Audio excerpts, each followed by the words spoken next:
Hello, and welcome to my Fashion Stories Box podcast, a podcast about stories in fashion history. I am Catherine, your host, and I'm delighted to welcome you to this new episode. Today, we are going on a royal escapade into the past.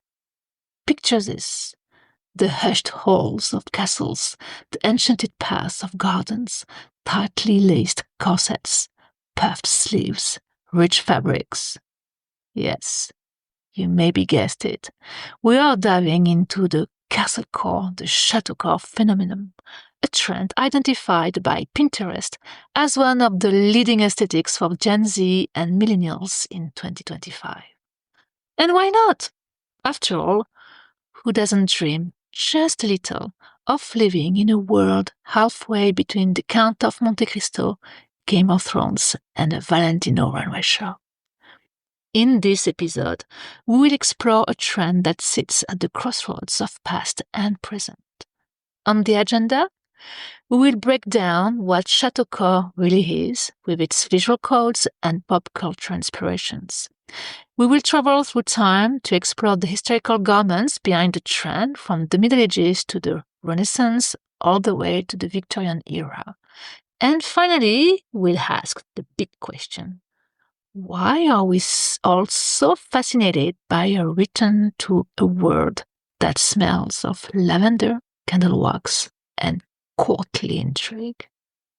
So let's close the doors to the 21st century and stroll into the winding corridors of the castle-core trend, at least for the length of this episode.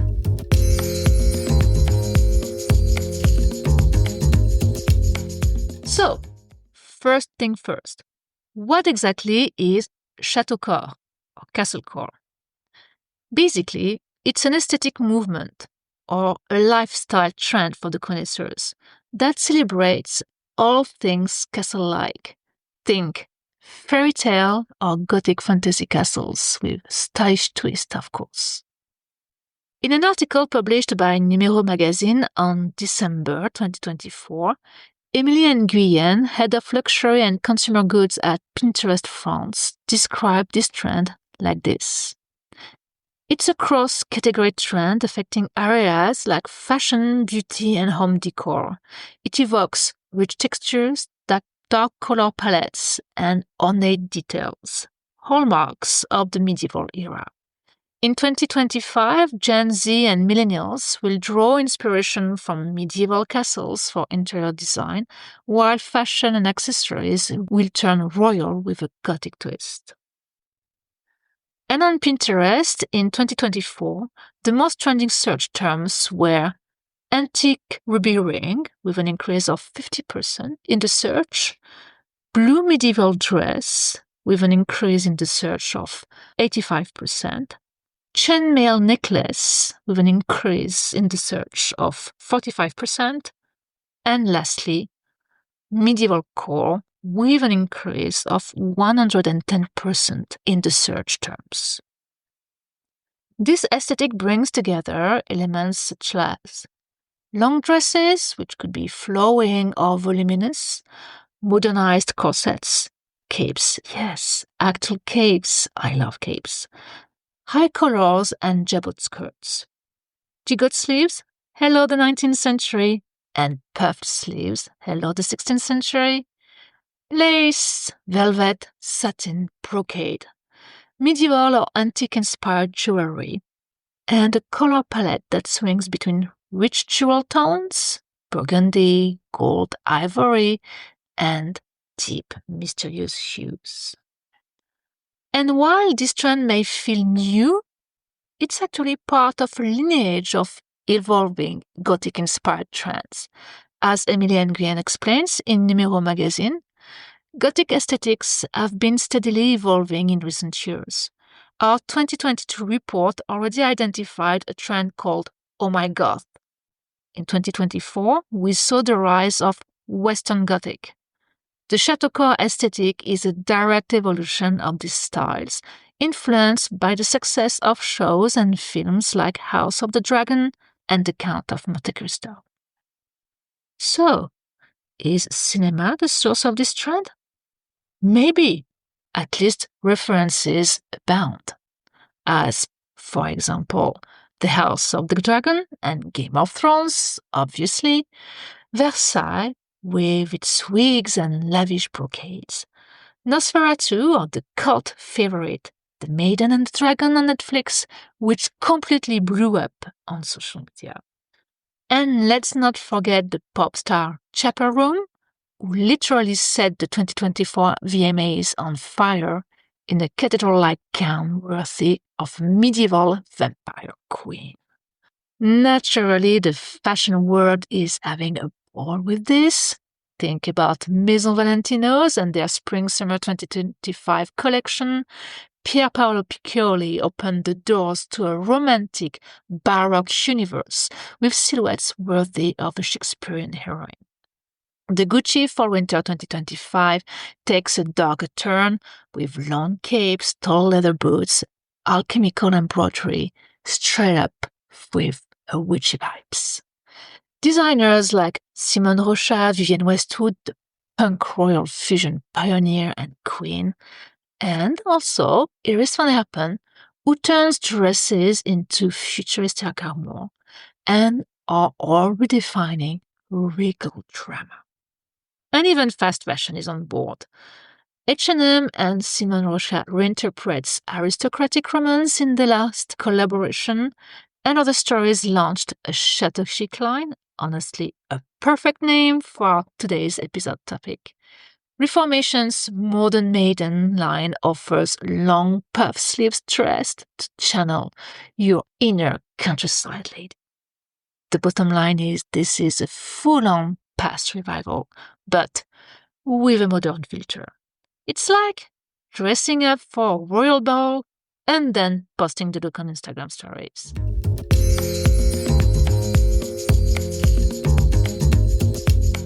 I'm now inviting you to a little walk through the wardrobes of centuries past. Let's peek inside the closets of our ancestors, because while chateau-core might feel new, its roots run very, very deep in the past. Its main historical inspirations come from the 14th to the 17th centuries and the Victorian era of the 19th century. Let's start our journey back in time with the 14th century during a period called the Late Middle Ages.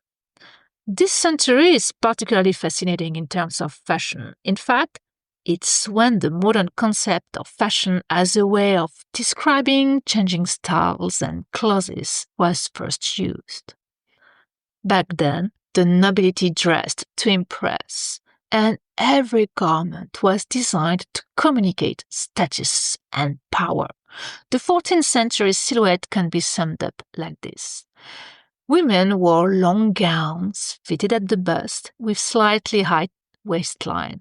Pleats were placed to make their stomachs appear rounder as a symbol of fertility, while busts were small, flattened. Gowns had plunging necklines and long, trailing hems. As for headwear, women wore veils and complex headdresses. This is when the iconic hennin appeared. You know that pointy cone hat with a floating veil, which became part of fairy tale princesses' uniforms.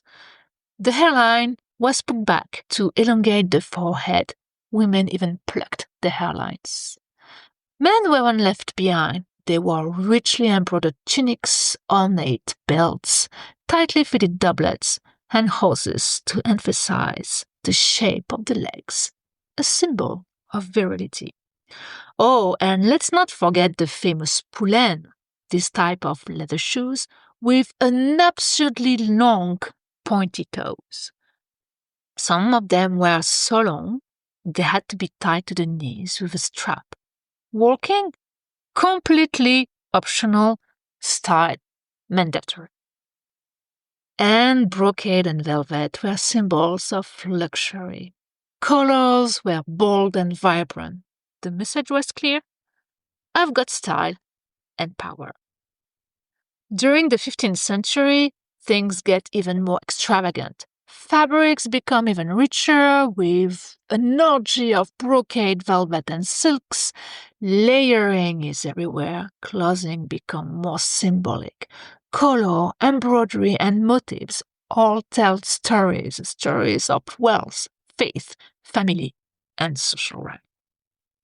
These 2 centuries, the twilight of the Middle Ages and the dawn of the Renaissance, are perhaps the most aesthetically influential for the chateau-core aesthetic.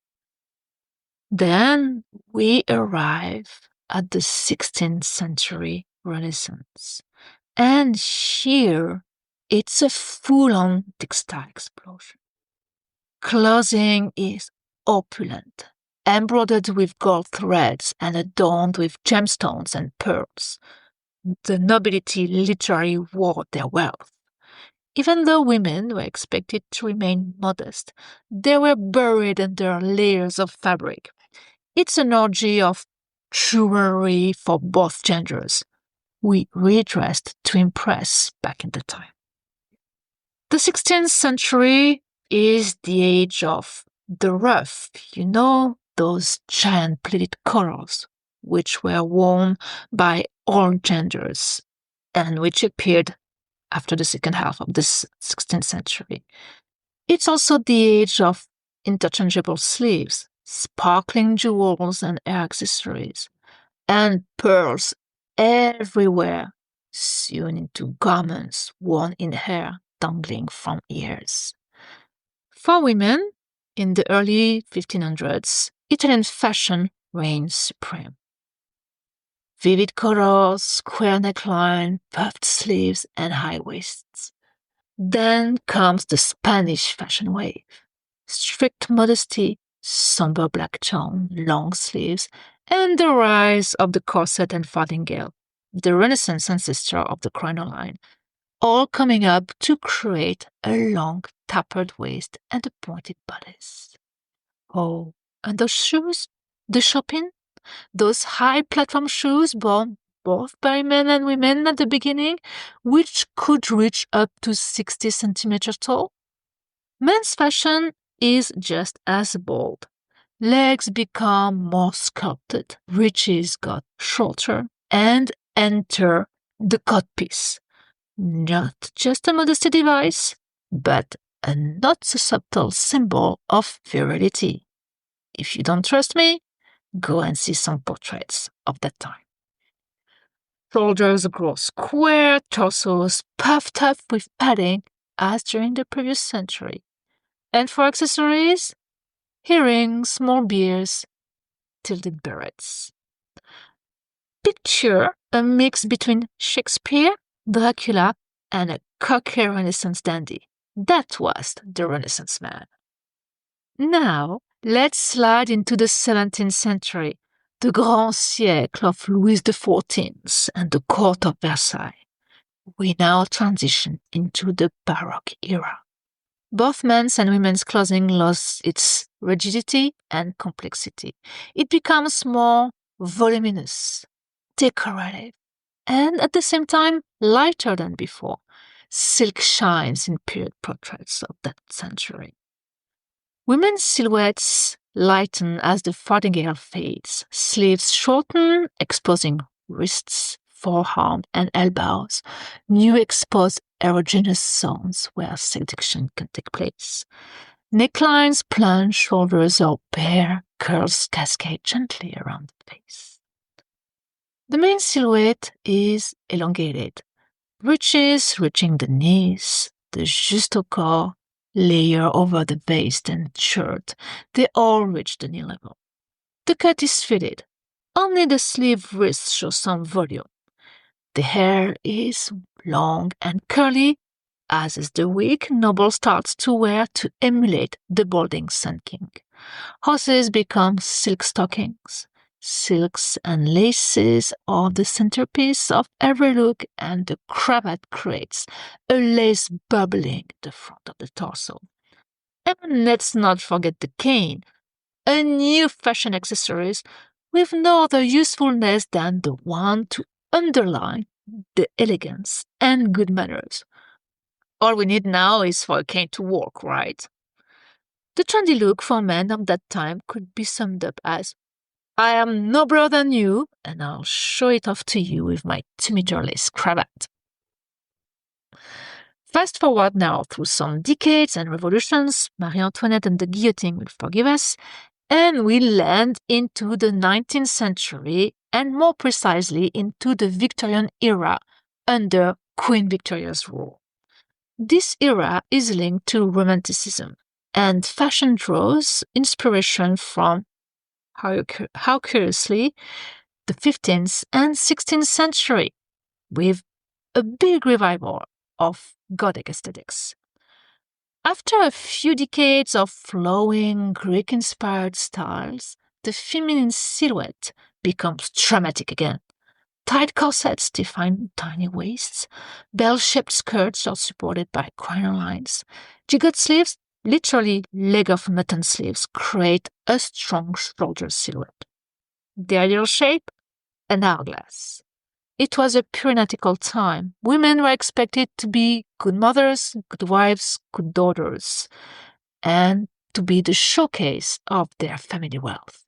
Showing skin was frowned upon unless you were a debutante or young bride at a ball. Contrast reigned supreme. Black versus white, matte versus shiny, false minimalism versus secret ornamentation, modesty versus conspicuous consumption. Men, on their side, embraced a more restrained elegance. Think tailcoats, waistcoats, top hats, pocket watches, mostly all in black and white. The French Revolution had killed off any appetite for frivolity or lace among men, who were now expected to build capitalism, not flaunt feathers. Chateau-core also borrows from ecclesiastical dress, long flowing robes, hoods, and capes inspired by those worn by nuns and monks, and also from the knightly attire, armor, chainmail, breastplates, and broad belts, the full military kit of those different centuries. And fascinatingly enough, there was already a form of gender fluidity in fashion back then. Accessories were often shared between genders, especially in high society. Men wore earrings, ribbons, makeup, heels, all things we now associate with femininity. Worth of noting, a rare occurrence of men wearing corsets as a fashion statement in early 1800s, with the dandies led by Beau Brummel. As you can guess, it didn't last long. Women occasionally donned coats or even armor, Joan of Arc, and let's not forget the ruff, worn by everyone during the 16th century. Playing with codes is nothing new, and the chateau-core trend today is simply a modern continuation of the timeless urge to tell stories through fashion. And nowadays, we are remixing historical elements, but making them inclusive, personal, and playfully anachronistic. Imagine a corset over a t-shirt, a cape worn by anyone regardless of gender, a long dress that suits everybody and every identity, a rough collar paired with a leather jacket, chainmail accessories meeting Tibetan bracelets, velvet dresses and blazers channeling a fairy tale prince or princess vibe, sweater sleeves puffed up like Renaissance doublets meeting streetwear. And that's the real power of chateau-core. It's rooted in history, but made for self-expression. Want to build your own chateau-core look? Go for structured bodices, puffed sleeves, ruffs, high collars, heraldic motifs, elaborate embroidery, sharp or hourglass silhouettes, dark and mysterious vibes with a hint of esotericism, stained glass inspiration, heavy jewelry, velvet, lace, and more lace. And don't forget your cape, gloves, and corset, if I didn't say it. So, we've covered what chateau-core is, wandered through centuries of fashion, admired ruffs, capes, corsets, and voluminous sleeves. But now come the big question. Why do we love the past so much? Why this massive comeback to the past? Why do we suddenly feel the urge to dress like we are dining at the Sun King's table, when in reality we are working from home with a cat, Hawk to Popeye and Sweepy, my two cats, on our lap, and a cup of tea on our desk?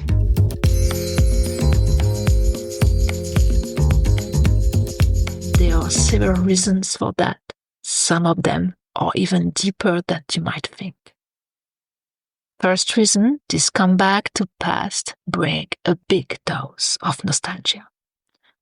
In a world that moves too fast, with news, social media, fast fashion crisis, the chateau-core aesthetic offers a bubble outside of time. It's like pressing pause and escaping to an idealized era, not always realistic, but visually soothing. Rich fabrics, slow gestures, enveloping silhouettes. It's a visual slow fashion, a form of escapism in the face of modern anxiety. The second reason is linked with a quest for identity and somehow power. Dressing chateau-core is also about embracing a strong, sometimes theatrical aesthetic. It's a way of saying, I'm here, I'm different, and I deserve to be magnificent. Corsets become armor, gowns become superhero capes, jewelry becomes magical talismans. It's a reclaiming of fashion as a tool for personal expression, far from gender norms or minimalist pressures. It's no coincidence that designers like Simone Rocha, Valentino, and Vivienne Westwood are champions of this trend, creatives who have long blurred the lines between gender, beauty, and power. And we also can talk about a symbolic rejection of modernity as another reason. Chateau-core can also be seen as a gentle rebellion against our ultra-connected, industrialized, and sometimes dehumanized society. We leave behind plastic, straight lines, brutalism, and we return to ornament, romance, and craftsmanship. And it's not just in fashion, we also see it in interior design, music, and TV too. The revival of Baroque, Gothic romanticism, heroic fantasy, it's all part of the same cultural shift. Even Iris van Herpen, a futuristic designer, creates silhouettes looking like artifacts from the past sent from tomorrow. Beautiful, right? And there is also a social symbolism behind this craze for the chateau-core aesthetic. Let's not forget, historical clothing has always been a marker of class. Playing with chateau-core is also playing the codes of royalty, luxury, and power, but flipping the script. Today, those symbols aren't reserved for the elite anymore. We can reclaim them in the street, on Instagram, in Zara, or in a thrift shop. It's a democratization of costume, a masquerade ball where everyone is invited. And if we dig deeper, there is even a hint of rebellion in it. Wearing garments of ancient aristocracy while promoting inclusivity, diversity, queer identity, DNY spirit, it's like saying, I'm reclaiming these symbols, but on my own terms.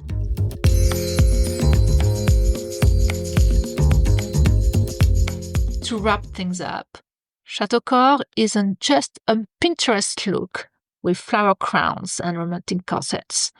It's a conversation between past and present, a collision of centuries that creates something totally unique.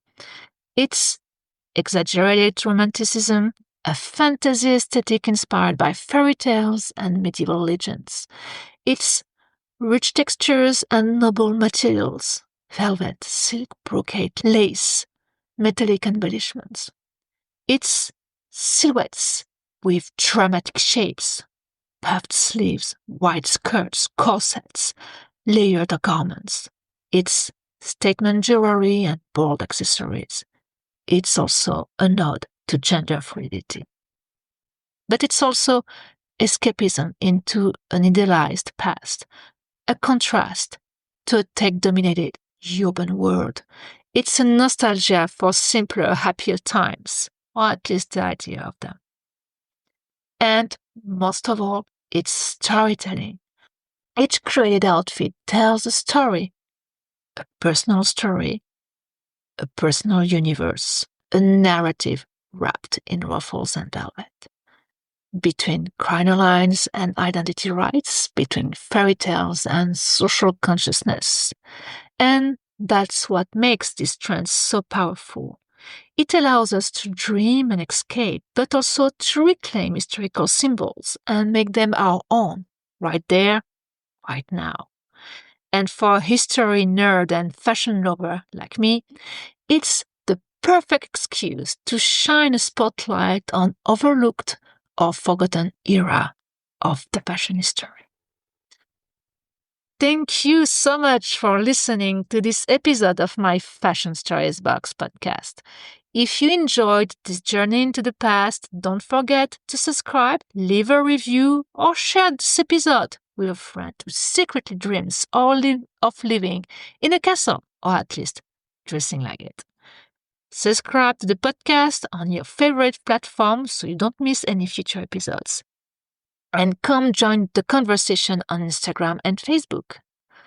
I am Catherine, and you've just listened to another episode of my Fashion Stories Box podcast, a podcast about stories in fashion history. See you very soon for another trip through fashion's fabulous past.